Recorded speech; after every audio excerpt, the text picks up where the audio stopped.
This is my moving target kit. Our gun club has a running deer contest where they have a target of a deer that's on a cable at 120 yards and it rolls back and forth and you shoot at it. We recently put on a run-and gun for just some friends of ours, and I thought on our next one I would integrate a moving target. So this was my attempt at a moving target. So I'll go through all the parts here and then I'm going to assemble it and see how it runs in my backyard. So just a wood frame to hold the target. Put these little corners on it. Got them at Home Depot for like $2.40, I think. Pack of 4, came with the screws and everything. The wood stripping is just a 1x2, and they're real cheap too, like $1.80 a piece for what are they, 8 feet or 6 feet long piece of cardboard. The stand, some steel tubing, and I got the tubing that was the size that a 5/8 piece of rebar would fit into without having too much wobble. So this is a 5/8 rebar and it fit in there nicely. The steel tubing I picked up at the local metal place we have here. I think it was $22 for the tubing and the angle iron that you see on the rollers. The rebar was $40, I think. Anyways, the 3 long pieces of rebar that we have here, I think I went 6 feet long. They go on those for the legs. This piece goes in the center top for the top.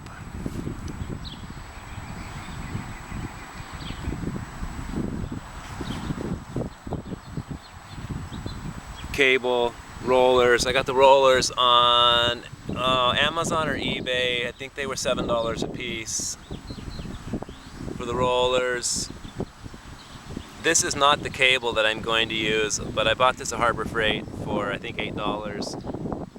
It was 100 feet, kind of for backup maybe. I bought some cable off Amazon, 250 foot stainless plastic wrap with a 1,700 pound brake strength. So that should be really good.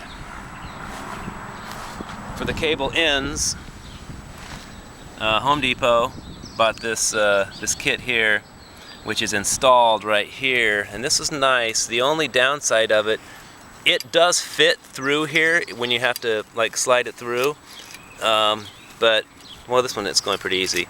The other side it was a little tighter. I'm gonna try these on the other end of the cable instead of these. I'm still gonna use this, but these are narrower. The cable fits inside, and then you tighten the screws and it pinches it. It has little teeth in there. Well, we'll see how they work. Anyways, the tops that'll be on each end that the cable will run across, here. You could use like a piece of tubing or whatever to make this.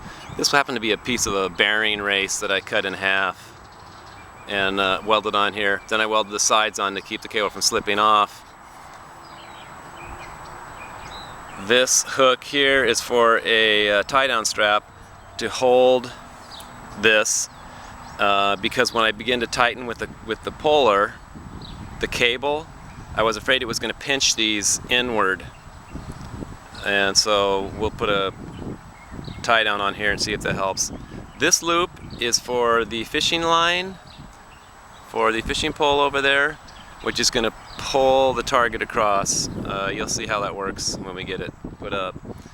And here's the puller to tighten the cable. Harbor Freight had that on sale for $12.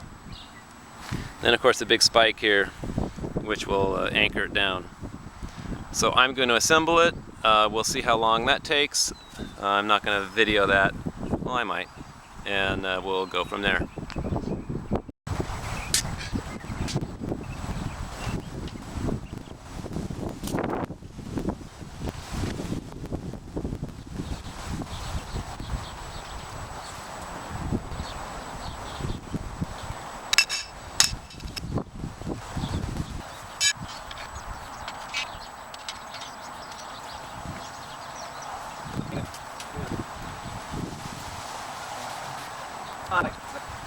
Got it.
So I got that hanging.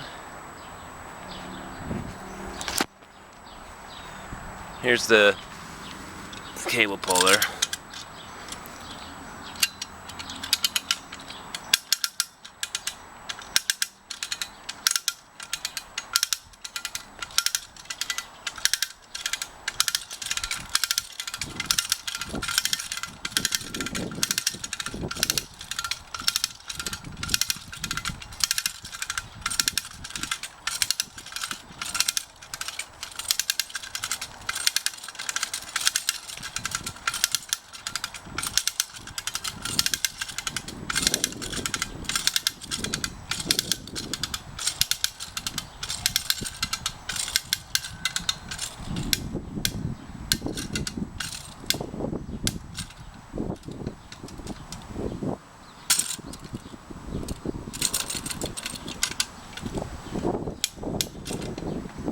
Alright, so the purpose of this tie-down strap was to keep this from wanting to swing in when this cable started pulling tight. Alright, so I attached the fishing pole. There's the pole down there. Here's the line. It runs up, goes through this eyelet, then comes down, and I did put, whoops, sorry. I did put one of these on the end of it. So now I've just got to go get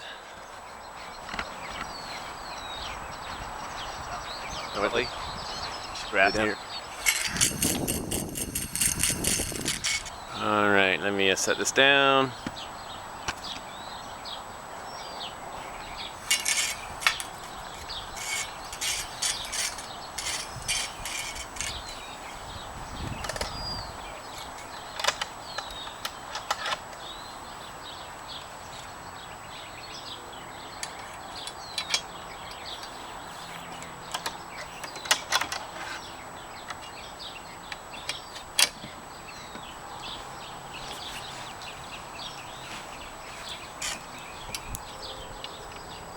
Ah, alright.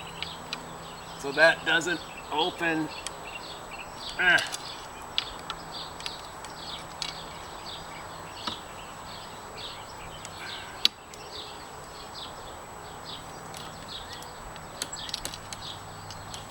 think it'll stay.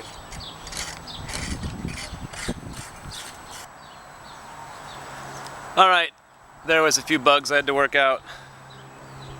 The Phillips head clamps that I got from Home Depot, the ones with the screws that squeezed it, were no good.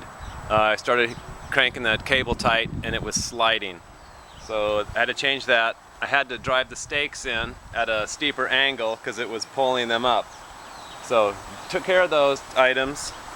Got it hooked up. I already rolled it once. But I thought I should explain. This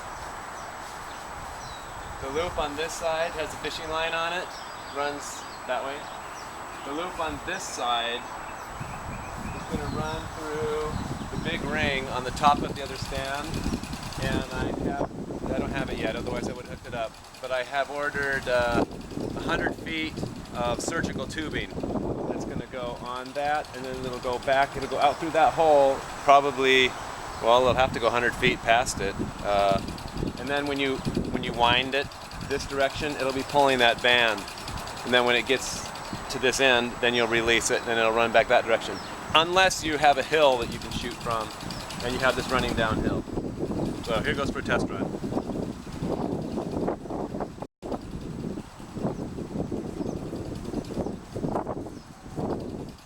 The fishing line's reeling out.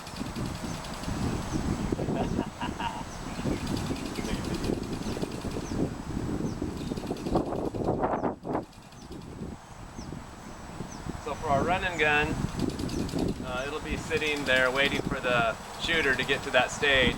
And then when he comes up to the stage where he's supposed to shoot this, then they'll start reeling it in. Boom, boom, boom.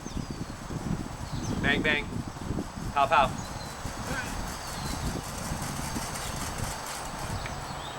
Ta-da.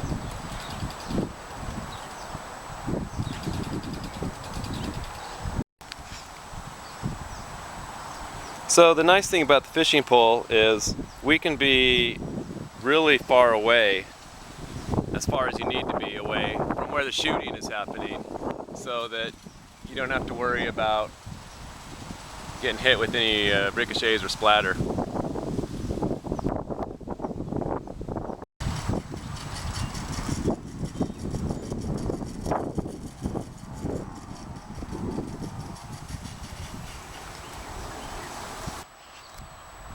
Some things I learned in setting this up for the first time.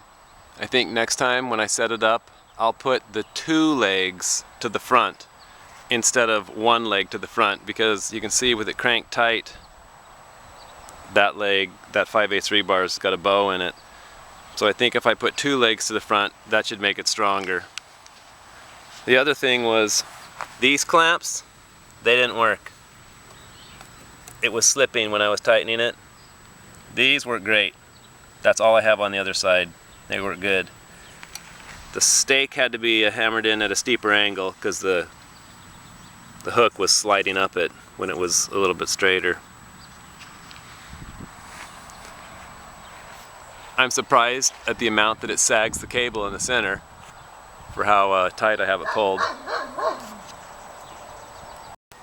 When we have this out at our run and gun, this hole right here is for the surgical tubing to go through.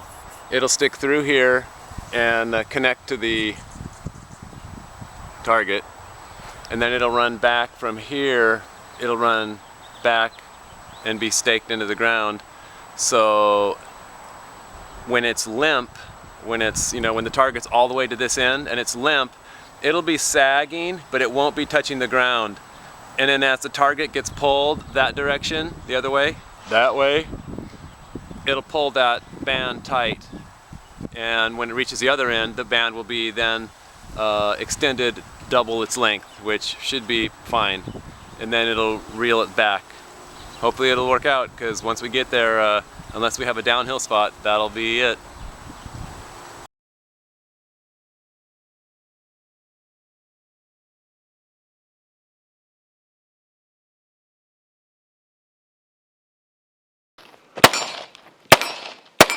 That was good.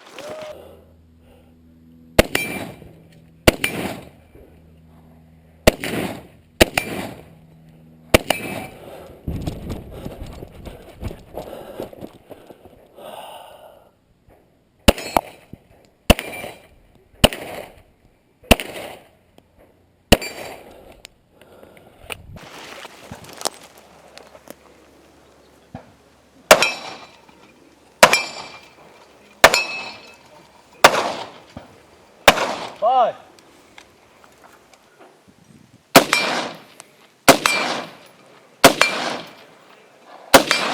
Yeah.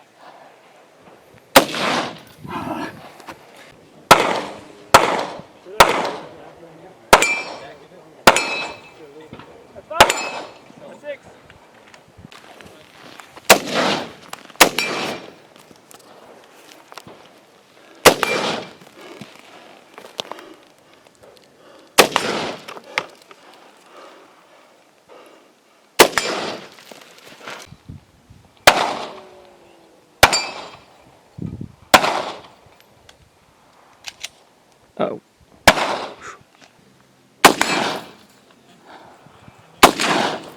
Oh. Kill it. Now that's a moving target. 5.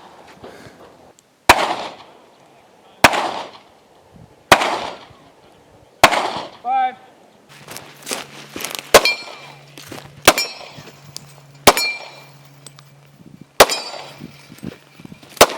Come on. I always miss one on there. You